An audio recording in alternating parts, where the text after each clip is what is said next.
Abran su Biblia en el capítulo 2 del libro de Jueces. Jueces, capítulo 2. Esta es la tercera conferencia que tenemos respecto a este libro tan maravillosamente olvidado.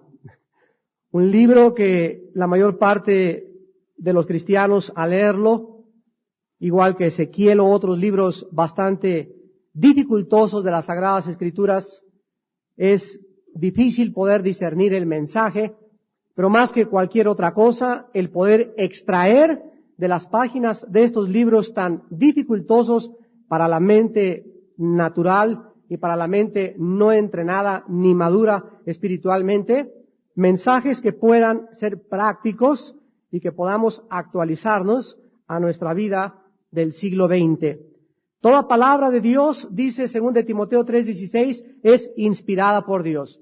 Desde el capítulo 1 del Génesis, del versículo 1:1 hasta Apocalipsis 22, toda la Biblia absolutamente es inspirada por Dios. Significa que Dios sopló sus pensamientos dentro de los aproximadamente 40 autores de los 66 libros de las Sagradas Escrituras. Los hombres que escribieron la Biblia no estaban escribiendo algo que en su imaginación, en su razonamiento o en su lógica pudieran transcribir, sino que cuando ellos comenzaban a escribir, era el Espíritu de Dios el que dirigía sus manos y sus pensamientos para que ellos plasmaran y pudieran dejar aquí impreso de una forma eterna la santa palabra de Dios. El libro de los Jueces es un libro que relata la época más oscura del pueblo de Israel. Una época de apostasía, de anarquía, de apatía y de rebelión. Y Jesucristo dijo claramente que antes de que Él regresara a la tierra, habría apostasía en el pueblo de Dios, habría apatía y a muchos los sorprendería como ladrón su venida inesperada que es en cualquier momento.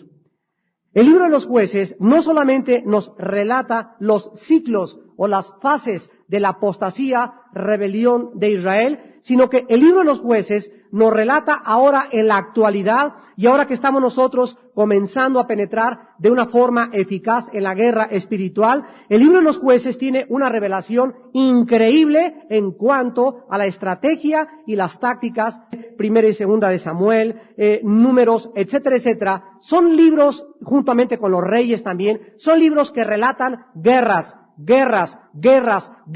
y más guerras, conquistas y conquistas.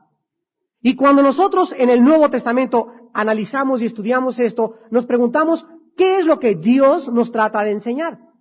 ¿Por qué tantas guerras en un libro que es de paz? ¿Por qué tantos conflictos en un libro que es la santa palabra de Dios? ¿Cuántas personas no me han dicho en los debates, en la televisión y públicamente, por qué si la Biblia es un libro santo y en lugar de que hablara de paz, dulce y miel, son guerras y sangre y peleas y peleas? Y les digo, precisamente por eso se llama la Santa Biblia, porque es el único libro que nos relata, nos descubre y nos manifiesta lo que existe en el corazón humano. Y la Biblia dice que dentro de nosotros hay guerra.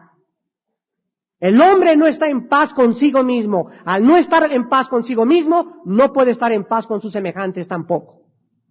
Reconciliados, pues, y justificados por la fe, hasta ese momento tenemos paz para con Dios. Y hasta que el hombre no haga la paz con aquel Creador que allá arriba nos manda y nos dice que nos sometamos y nos sujetemos a sus leyes, hasta que no hagamos la paz con Él, no podremos nosotros tampoco tener la paz en nuestro corazón. Así pues, la paz que se hace en el mundo entre judíos y palestinos, católicos y protestantes en Inglaterra, entre negros contra blancos, entre grupos étnicos, todos estos conflictos nunca podrán ser de carácter permanente, porque antes de que el hombre haga la paz con su semejante, el hombre necesita, en primer lugar, estar en paz consigo mismo. La Biblia nos muestra en el Antiguo Testamento un ciclo innumerable de guerras, en segundo lugar, por la sencilla razón de que nosotros en este planeta no estamos solos. No somos los únicos que habitamos este planeta Tierra. La Biblia nos descubre y nos revela que existe otro mundo mucho más cerca de nosotros de lo que muchos de ustedes se imaginan. Estamos rodeados, pero por habitantes invisibles. El planeta Tierra está habitado continuamente por fuerzas extraordinarias, por poderes invisibles de maldad, pero también del bien, que son los ángeles a nuestro servicio. Y todo lo que está sucediendo en este planeta, absolutamente todo, está repercutiendo en el mundo espiritual, y la Biblia nos dice que cuando Jesucristo fue resucitado de los muertos y sentado a la diestra del Padre en las alturas, en ese momento, dice Efesios 2, Él tomó a la iglesia y la subió y la puso en el lugar de máxima autoridad, por lo que la Biblia dice que nosotros estamos arriba en autoridad que los ángeles. Esto es extraordinario. Los ángeles no pueden usar la sangre de Cristo contra estos habitantes invisibles o los espíritus de maldad. Los ángeles no pueden usar la palabra de su testimonio porque no tienen ningún testimonio. Los ángeles no pueden crucificar su carne porque no tuvieron jamás la carne y la naturaleza que tenemos nosotros. Pero dice Apocalipsis 12:11 que nosotros le hemos vencido ¿a quién? A los ángeles del mal. ¿Con qué? Con la sangre de Cristo, la palabra de nuestro testimonio, y porque menospreciamos nuestra vida hasta la muerte. Estas armas no están en poder de los ángeles. Los ángeles, de una forma indirecta, necesitan que la iglesia, el pueblo de Dios, coopere con ellos para esta última embestida final, donde vamos a avanzar junto con ellos y formar el último ejército invisible del Señor. Será un ejército invencible, porque ninguna arma forjada contra nosotros podrá prosperar. ¿Cuál es, pues, finalmente, la razón por la cual hay tantas guerras? Que en el Antiguo Testamento Dios pinta a su pueblo peleando, y en el Nuevo Testamento lo continúa pintando peleando. Todo el pueblo de Dios en la Biblia se encuentra en un conflicto continuo. En el Antiguo Testamento es contra seres de carne y de sangre, contra los cananitas. Continuamente el pueblo de Dios Israel peleando cara a cara, cuerpo a cuerpo. Y en el Nuevo Testamento, dado que Jesucristo ya bajó al mundo, ya pagó con su sangre, ya resucitó y ya envió al Espíritu Santo, el conflicto en el Nuevo Testamento se transforma de lo material a lo espiritual. Y ahora se nos dice en Efesios 6:12, nuestra lucha ya no es contra sangre y carne. Ya el pueblo de Dios en el Nuevo Testamento no se encuentra peleando contra ningún cananita, contra ningún jebuseo, amorreo, etcétera, etcétera. Ahora nuestra lucha es contra huestes, contra miles y miles y miles y miles de millones de espíritus de maldad que tienen como único objetivo tres cosas: matar, robar y destruir la obra de Dios. La iglesia se durmió por siglos. Y el diablo devastó a la iglesia, acabó a la iglesia, y este último siglo es el siglo donde más ataques recibió la iglesia, porque surgió la psiquiatría, la psicología. No estoy hablando de la psicología bíblica, porque la psicología bíblica es buena, sino la psicología secular, que usurparon y tomaron el lugar de los pastores, de los liberadores y de los hombres de Dios. Y el mundo comenzó a mandar al psiquiatra a las personas con problemas mentales y de desequilibrios y desórdenes nerviosos. El mundo comenzó, y las iglesias también, a refugiarse en seminarios donde se enseñaba que la psiquiatría y el análisis clínico podían, o una terapia, conducir a una persona a la sanidad mental y emocional. Y la Biblia olvidó que Jesucristo nos dio autoridad, que Jesucristo nos dio poder, que estamos sentados con Él espiritualmente, junto allá en el lugar de máxima autoridad, y que cuando nosotros decimos: Satanás, yo te reprendo en el nombre de Jesucristo, lo estamos haciendo en base a que estamos sentados con Él en la autoridad. En el Antiguo Testamento, la Biblia dice, en el libro de Judas, que los ángeles, inclusive Miguel, le dijo al diablo: el Señor te reprenda. Pero sin embargo, a los ángeles nunca se les dio el poder que se le dio a la iglesia. Él le dijo: el Señor te reprenda. Nosotros le decimos: yo te reprendo en el nombre de Jesús.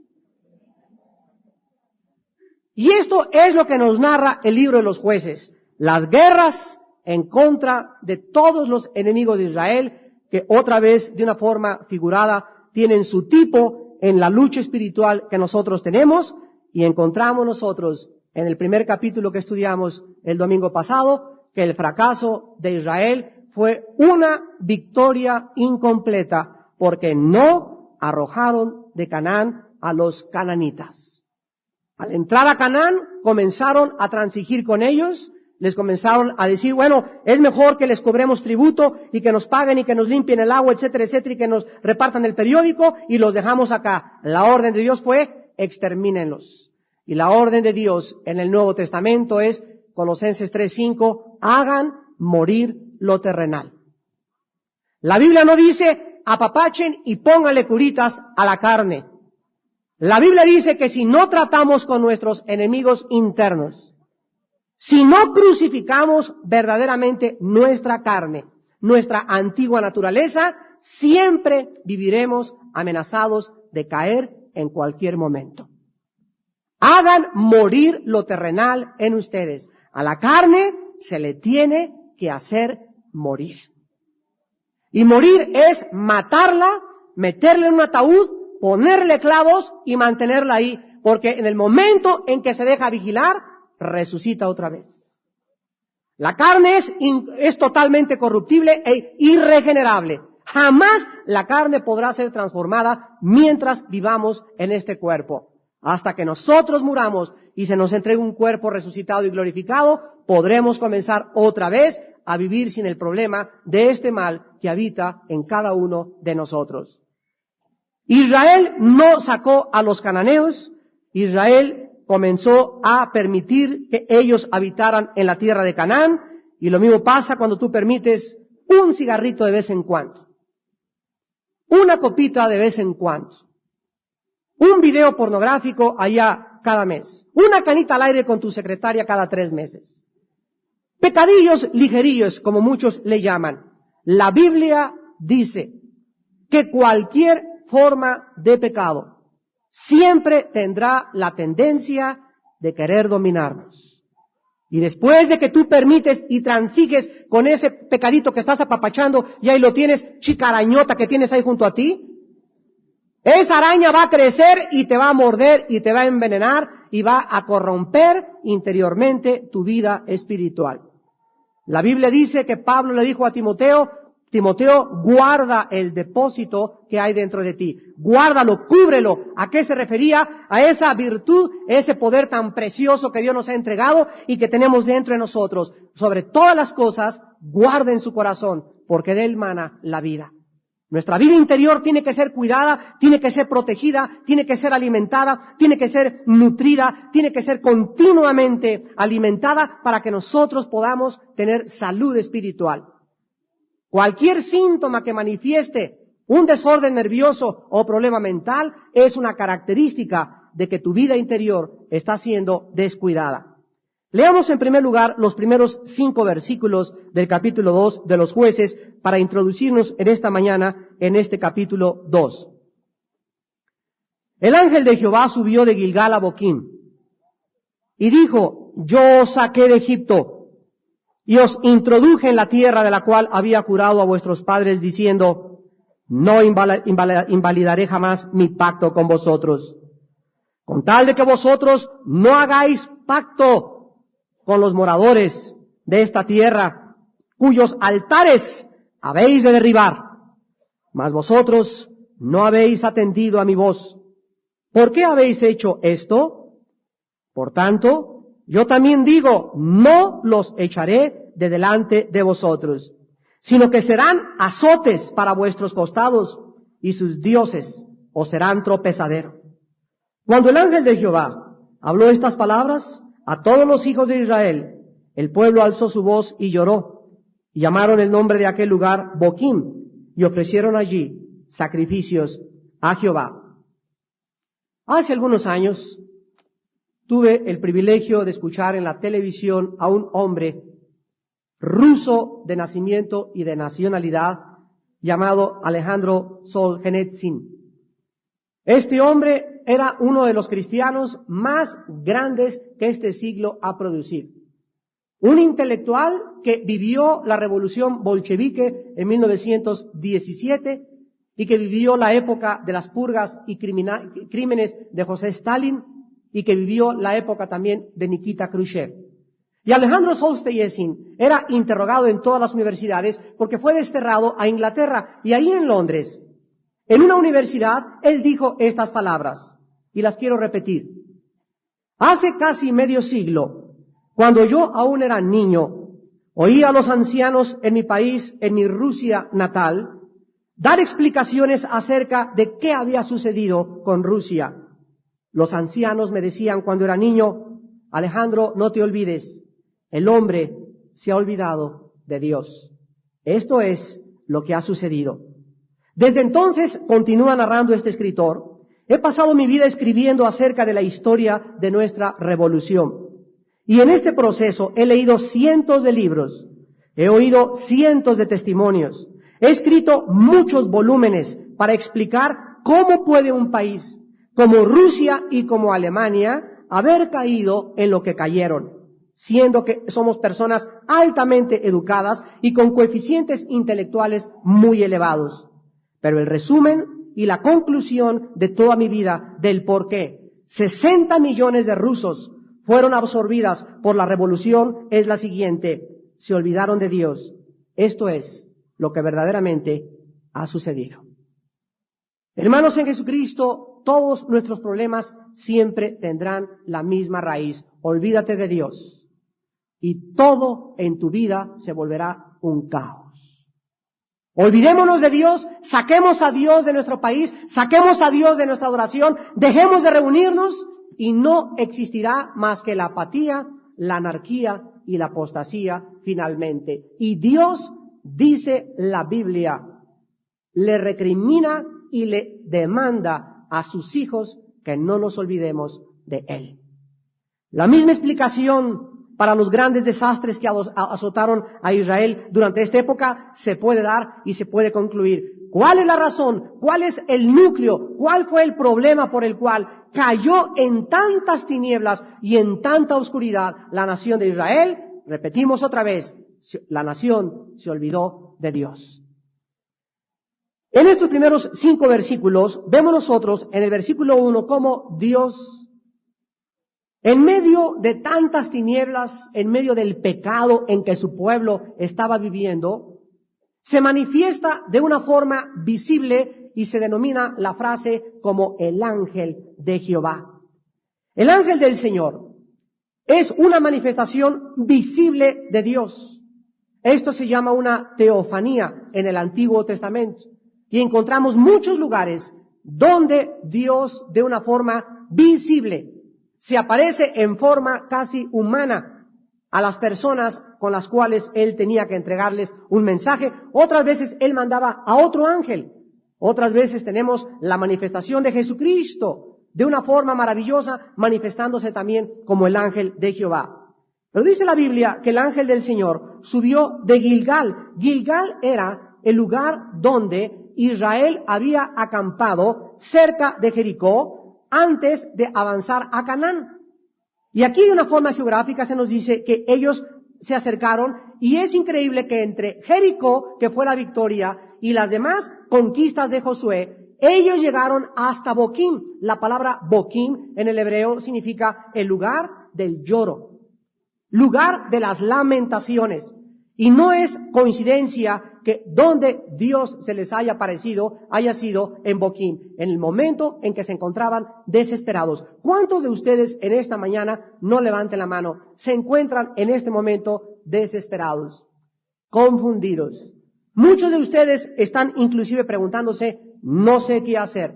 Me encuentro confundido, me encuentro desorientado. Estás en Boquim. Y quiero decirte que la Biblia dice que en tu angustia invocarás a Dios y Él te contestará.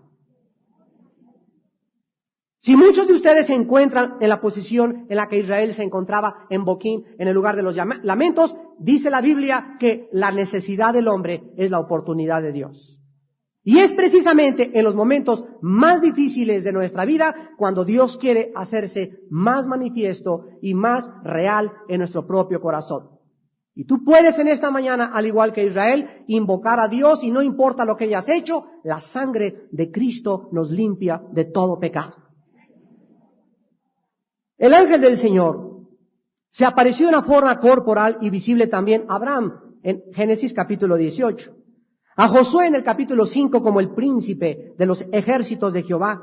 A Gedeón lo vamos a ver en Jueces capítulo 6 y también a los padres de Sansón en Jueces capítulo 13. El Señor, lo primero que les hace a los judíos es recordarles, y dice el versículo 1, yo los saqué de Egipto. Acuérdate, yo fui el que te rescaté hace 2 años en un desayuno. Yo fui el que te saqué de esa esclavitud donde vivías. ¿Te acuerdas cuando te convertiste? ¿Te acuerdas cuando tu vida carecía de propósito y significado? Acuérdate, yo soy aquel que con poder te levanté. Yo fui el que te saqué del mundo. Egipto es el mundo. Yo fui el que te levanté, el que te di esperanza, el que te lavé de tus pecados, el que traje otra vez a tu vida una resurrección de entre los muertos. Yo soy aquel que hice todo eso y te introduje, dice la Biblia, en la tierra en la cual había jurado a vuestros padres diciendo, no invalidaré jamás mi pacto con vosotros. Dios le dice a Israel en el momento del lloro y del lamento, ustedes han llegado a lo peor, han transigido con el pecado, se han rebelado, no han echado a los cananitas fuera de mí, pero ¿sabe una cosa? Yo no cambio, yo sigo siendo el mismo, mi pacto con ustedes no puede cambiar. Es increíble la estabilidad, la permanencia del Dios Todopoderoso.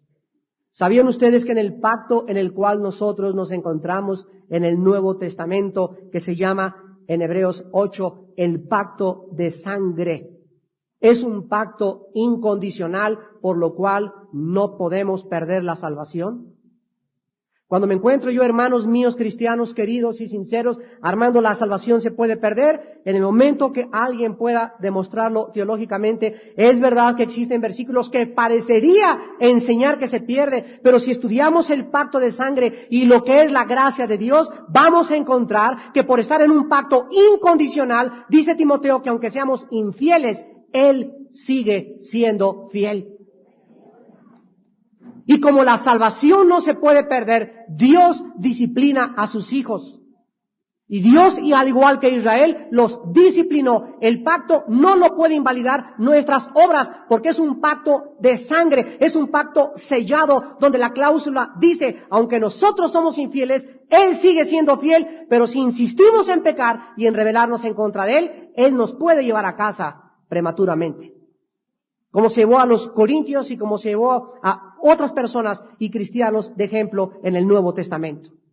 Así que el Dios de la Biblia, tenemos que conocerlo, es aquel Dios que cuando sella un pacto, no hay nada, ninguna obra de ningún ángel, ni del bien ni del mal, ni de ningún ser humano lo puede invalidar. Dios les dice, no invalidaré jamás mi pacto con vosotros. ¿Cuál era el pacto de Dios con Israel?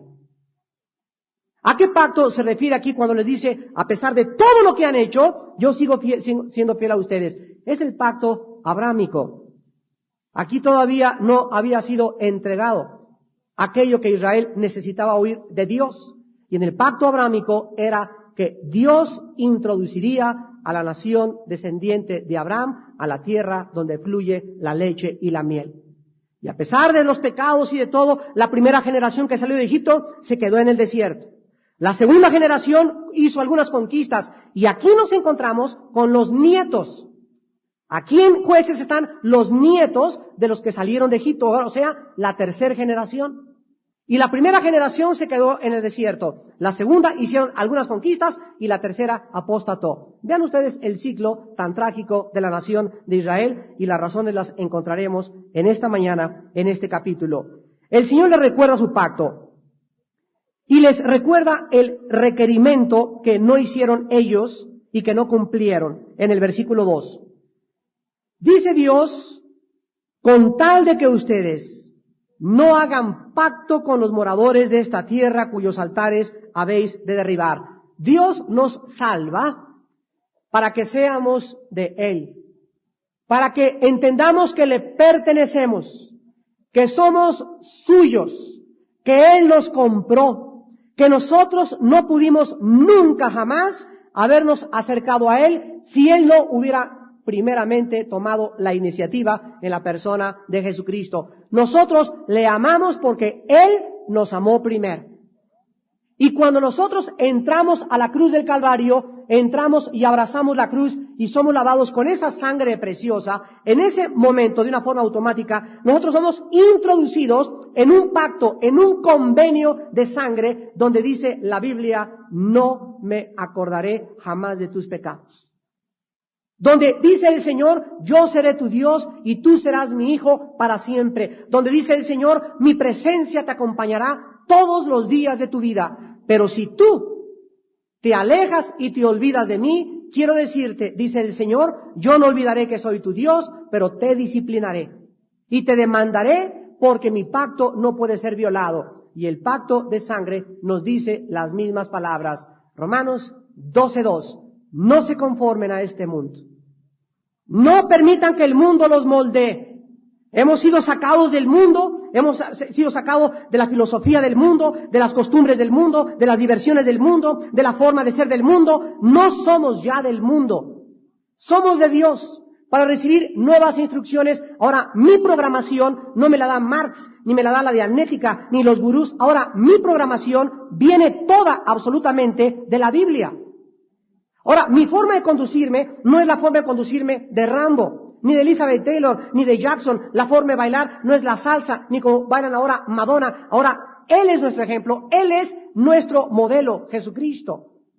Y comenzamos mientras más obedecemos a Dios y mientras más nos moldea la Biblia, somos transformados interiormente, y mientras esta transformación es cada día más grande, más fuerza espiritual tenemos a nuestro alrededor. No hagas pacto con un hombre incrédulo para casarte. 2 Corintios 6, 14 y 15. No hagan pacto con los moradores de la tierra, ni para casarte ni para hacer negocios. Cuídate de casarte con una incrédula, cuida de casarte con un incrédulo, dice el Señor, porque en ese momento Dios te dice, no hagas pacto con los moradores de la tierra, cuyos altares has de derribar. ¿Sabes por qué? En el momento en que tú te casas con un incrédulo, te casas con el diablo como tu suegro. ¿Quieres tener al diablo como tu suegro? ¿Quieres al diablo como tu suegra? El momento en que tú te casas con un incrédulo o con una incrédula, el momento que haces una sociedad igual o equitativa con un incrédulo o con una incrédula, el momento en que tu mejor amigo es un incrédulo o tu mejor amiga es una incrédula, fíjense, no dice no tengan amigos incrédulos, para eso nos necesitaríamos ir a un convento.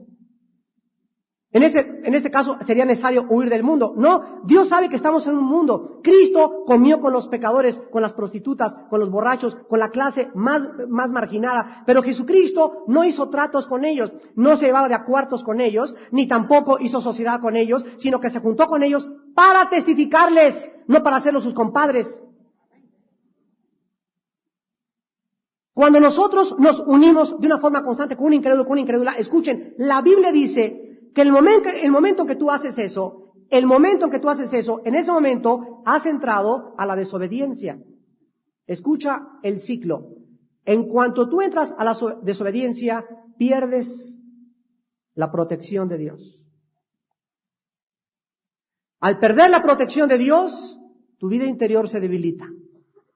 Y en tercer lugar, la persona con la que te uniste te convencerá de que adores sus dioses. Y te convencerá y te irás a misa otra vez.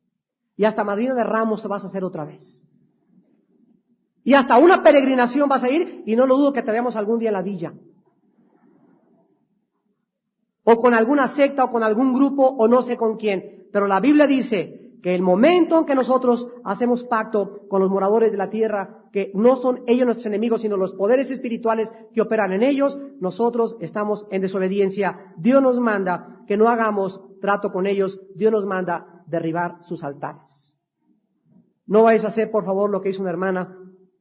Llegó a su casa y le quemó todos los Judas Tadeos a su esposo y todas las estatuas que tenía, y en ese momento ella no hizo adecuadamente porque ella no pagaba la renta, ni es la cabeza de la familia. Ella tenía que estar sujeta a su esposo y no podía hacer eso.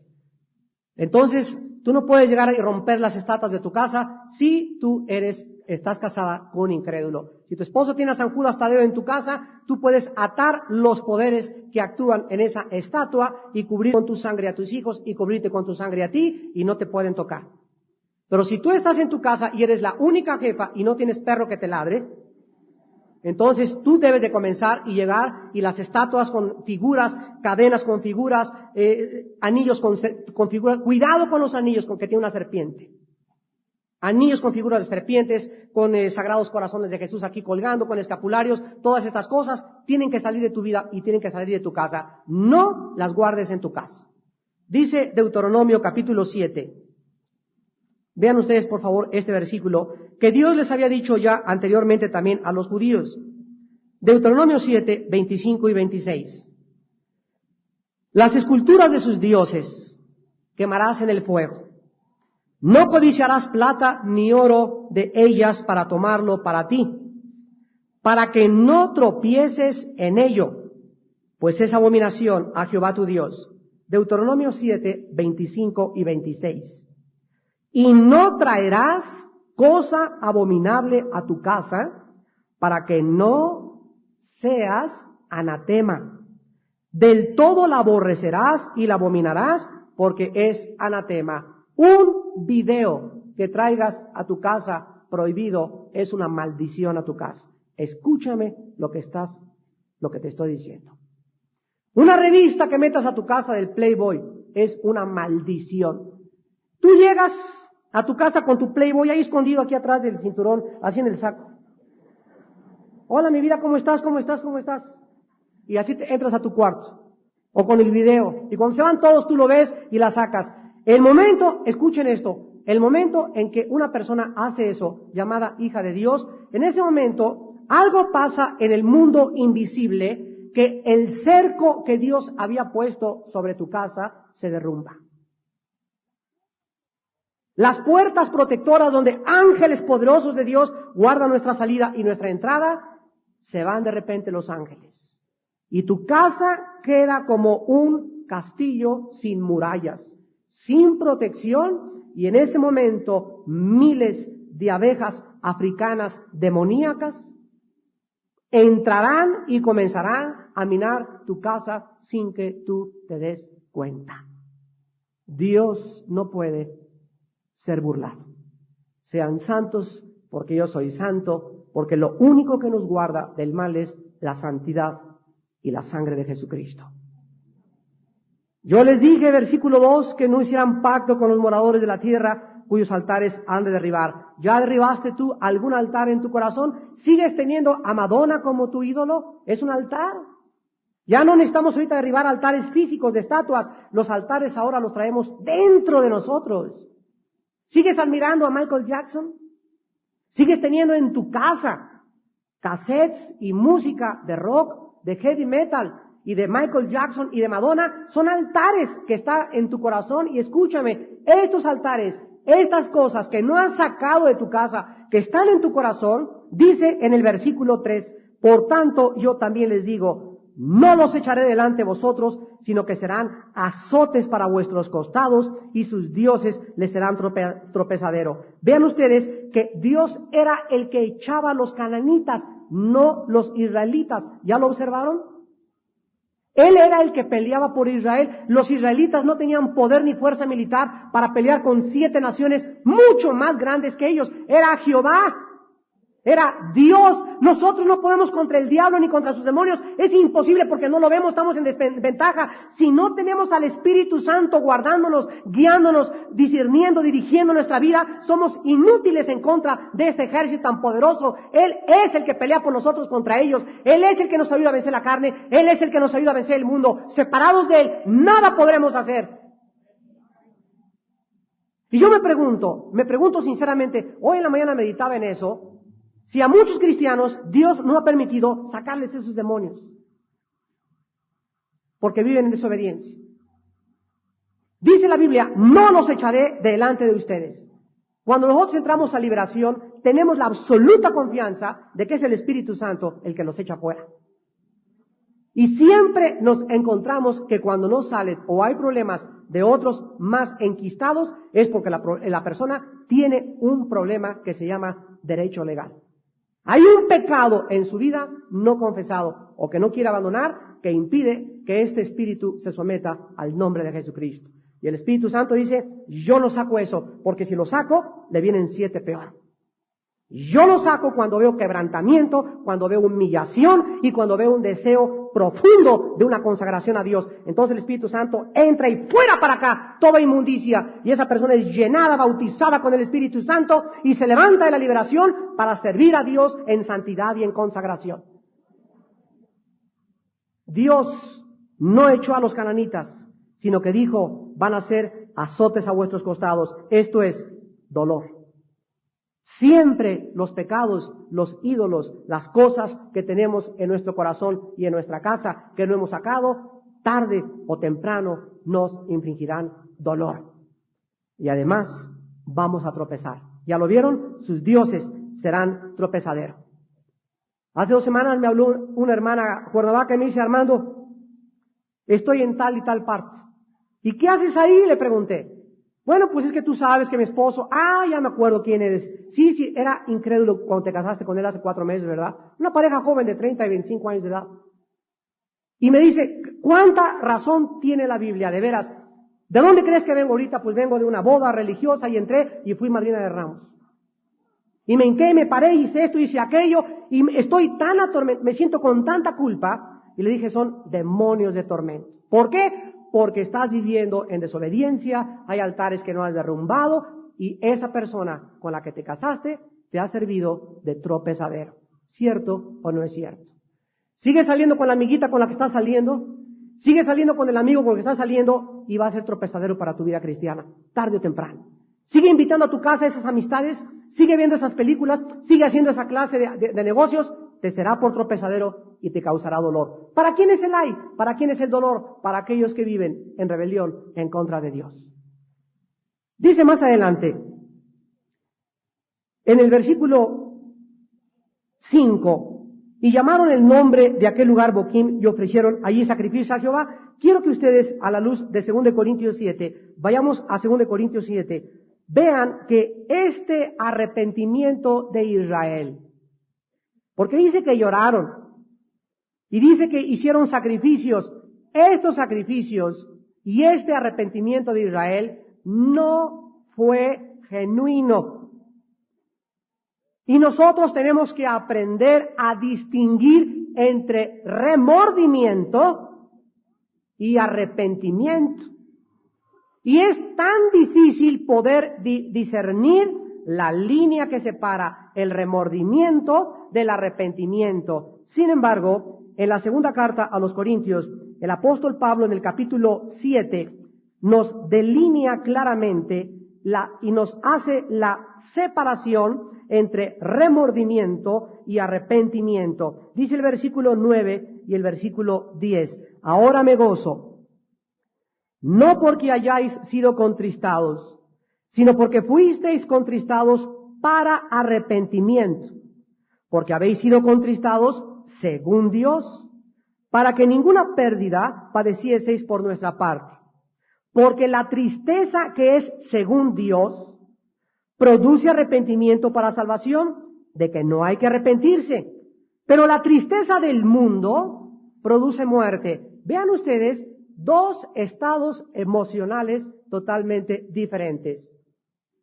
Tú puedes ver a una persona triste y esa persona puede tener 2 raíces de su tristeza y es muy difícil discernir la emoción verdadera de esa persona. Sin embargo, la palabra de Dios penetra y discierne las intenciones y los pensamientos del corazón. Solo la Biblia puede penetrar y decir cuál es el estado delante de Dios de esa persona. Hay 2 tristezas. Hay gente que se entristece cuando le dicen, caray, dejaste a tu esposa y abandonaste a tus hijos, dejaste a tus hijos, hiciste esto, ay, sí cierto, ay Jesús, y van y agarran una pistola y se suicidan. Y dice el alarma, padre arrepentido que viendo lo que hizo en su casa, se vuela la tapa craneana de los sesos. Y cualquier persona hubiera dicho, se arrepintió, pero también Judas hizo lo mismo. Cuando tuvo las 30 monedas de plata, y los sacerdotes le dijeron, ¿para qué queremos esto? Toma esto. Judas, dice la Biblia, se arrepintió, pero esa palabra no es metanoia en el griego, no es el arrepentimiento según Dios.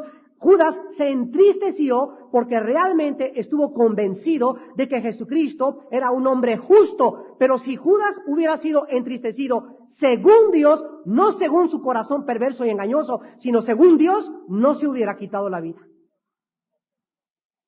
¿Por qué? Porque hubiera creído no solamente que era un hombre inocente, sino que él era el Mesías y que su pecado de traición podía ser lavado con su sangre. Cuando una persona está convencida que hay perdón en la sangre de Cristo, no se quita la vida. Los que se quitan la vida se la quitan por remordimiento. Esto se llama, en el lenguaje común del pueblo, lágrimas de cocodrilo. Miren, de veras, hemos visto tantos hermanos y hermanas y tantas personas que se dicen ser hermanos y hermanas llorar en los desayunos, o en las predicaciones, o cuando les das consejería, o en la oficina del pastor, lágrimas de cocodrilo. Se conmueven 5 minutos, 10 minutos les llora en la contristación, pero si es según Dios, verdaderamente, entonces esas personas tienen que cambiar su forma de vivir.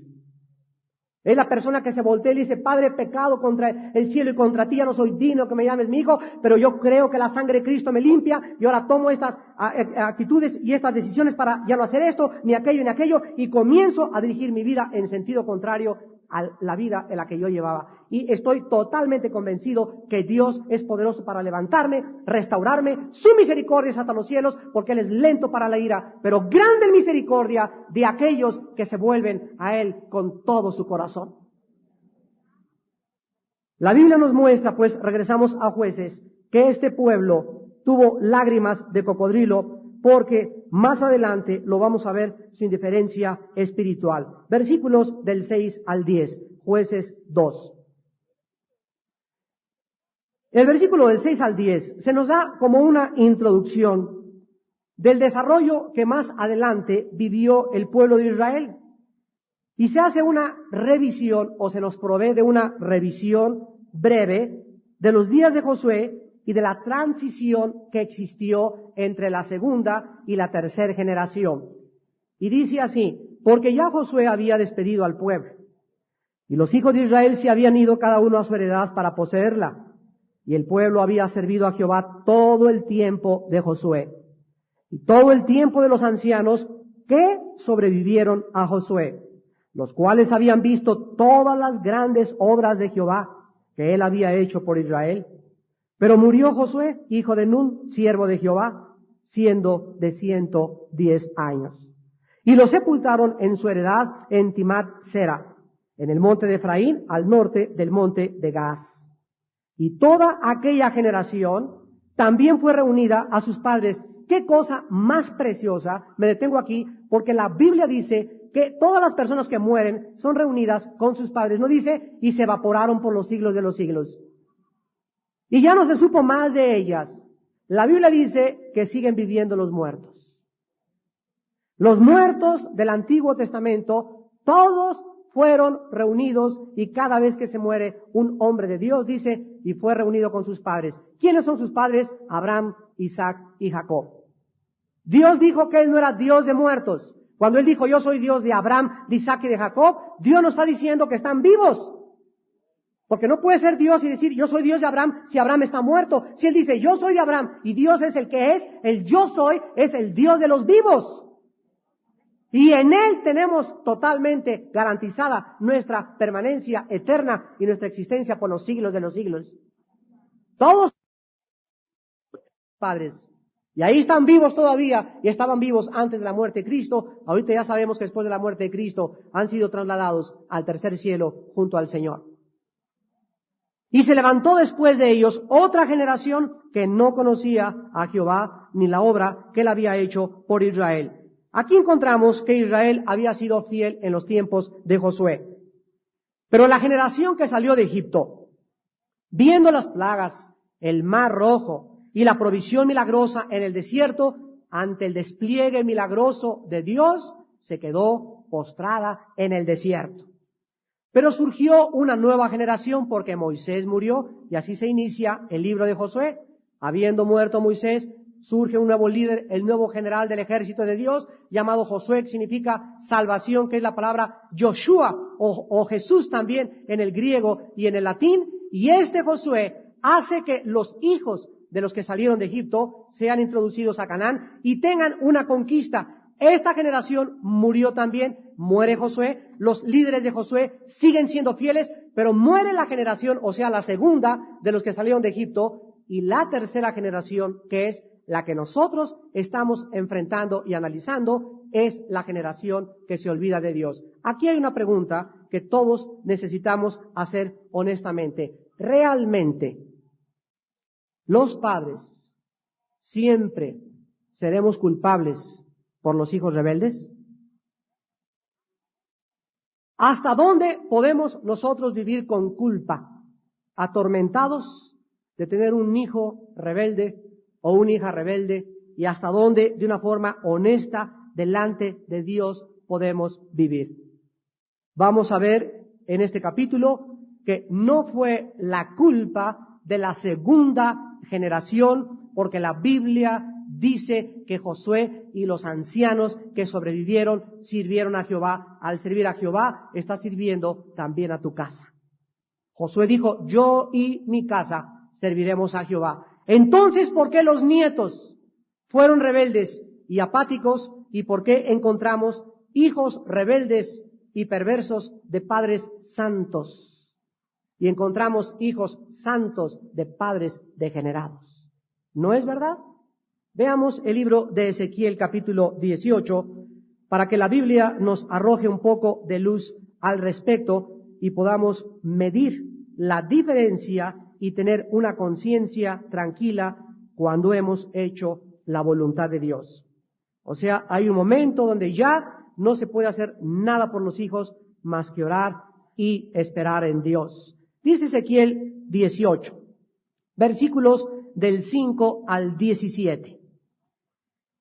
El hombre que fuere justo e hiciere según el derecho y la justicia, que no comiere sobre los montes, ni alzare sus ojos a los ídolos de la casa de Israel, ni violare a la mujer de su prójimo, ni se llegare a la mujer menstruosa, ni oprimiere a ninguno, que al deudor devolviere su prenda, que no cometiere robo, y que diere de su pan al hambriento y cubriere al desnudo con vestido, que no prestare a interés ni tomare usura, que de la maldad retrajere su mano e hiciere juicio verdadero entre hombre y hombre, en mis ordenanzas caminare y guardare mis decretos para hacer rectamente, este es justo, este vivirá, dice Jehová el Señor. Mas si engendrare hijo ladrón, fíjense, un hombre justo dando a luz a un hijo ladrón,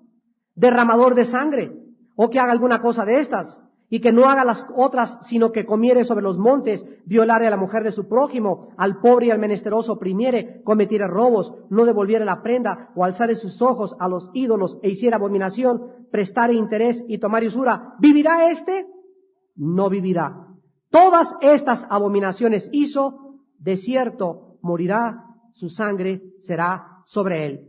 Versículo 20. El alma que pecare, esa morirá. El hijo no llevará el pecado del padre, ni el padre llevará el pecado del hijo. La justicia del justo será sobre él, y la impiedad del impío será sobre él. Palabra de Dios. La Biblia finalmente en esta mañana nos dice, analiza tu vida en primer lugar, que ahorita, domingo de marzo, tu vida delante de Dios sea limpia. Analiza que tu vida hace un mes, hace 2 meses fue limpia. Analiza que la mayor parte del tiempo tu vida ha sido limpia. Analiza que has orado por tus hijos, que has velado por tus hijos, etcétera, etcétera. Pero dice Dios en esta mañana, si tú tienes un hijo o una hija, ladrón o ladrona, perverso o perversa, que se alejare, se olvidare y cometiere apostasía, a pesar de que tuvo un padre cristiano y una madre cristiana, esa alma delante de mí no vivirá, dice el Señor. Estás limpio de tu pecado, está limpia tu conciencia y ahora bajo el nuevo pacto de sangre Dios nos promete que si nosotros seguimos orando y cubriendo con la sangre de Cristo a ese hijo o a esa hija, esos hijos algún día servirán al Señor. Pero cuidado, dice la Biblia, con los complejos de culpa, porque son de Satanás. Cuidado con esas madres, yo soy la culpable de que mi hija le digan la Chilindrina de Azcapotzalco. Yo tengo la culpa que mi hija se haya casado con el tigre de Santa Julia. Yo soy culpable de que mi hijo, ¿sabes una cosa? Si fuiste culpable, arrepiéntete, lávate con la sangre de Cristo, comienza una nueva vida y de ahí en adelante déjale todo a Dios. Pero cuidado con los complejos y los tormentos de culpa, porque la Biblia dice que la sangre de Cristo nos limpia de todo pecado. Y en Él hemos sido hechos libres, en Él tenemos la bendición de Dios y no nos queda más que confiar en un Dios absolutamente poderoso, grande en misericordia y paciente con nuestros hijos, sabiendo que algún día podremos verlos sirviendo al Señor. La tercera generación que salió de Egipto, no cumplió la palabra de Dios y ellos eran los culpables. Sus padres habían servido al Señor y veremos en el próximo estudio de qué forma Dios los disciplina. Te damos gracias, Señor, en esta mañana por tu palabra. Te damos gracias, Señor, porque tu palabra es una unidad. Te damos gracias porque es el mismo Espíritu el que hace viva tu palabra. Te damos gracias porque tu palabra nos exhorta, nos consuela, nos edifica. Tu palabra es como una campana de alarma que suena en nuestros oídos diciéndonos, sírvanme, dice el Señor, y nunca te arrepentirás. Sírveme con todo tu corazón, sírveme con toda tu alma y con todas tus fuerzas, porque yo seré tu Dios. Ningún arma forjada contra ti podrá prosperar. El que conspirare contra ti lo hará conmigo, contra mí, dice el Señor. El que se levantare contra ti se levantará contra mí, porque yo seré tu escudo. A ti no llegará, dice el Señor, a mí llegará antes que a ti. Yo soy tu escudo y tu galardón. Mi brazo derecho te sostiene, mi brazo derecho te levantará. Cuando el justo cayere no quedará postrado, porque poderoso es Dios para levantarlo, ponerlo de pie y hacerle caminar otra vez. Padre, en esta mañana te pedimos por nuestros hijos y por nuestros nietos. Cuando algún día, Señor, crezcan nuestros nietos, te pedimos desde este momento, si es que tú no vienes antes, que te sirvan en espíritu y en verdad. En esta mañana, esta iglesia eleva el corazón a Dios por nuestros hijos. En este momento, todos nosotros nos ponemos de acuerdo en un solo espíritu y te pedimos, Padre poderoso, salva a nuestros hijos. Sálvalos, Señor, que ninguno de ellos se quede en este mundo perverso e impío lleno de tinieblas. Cúbrelos con tu sangre, Padre. En este momento usamos la sangre y los cubrimos bajo tu sangre. Y a ti, Satanás, te hablamos y te decimos, te prohibimos que te acerques a nuestros hijos.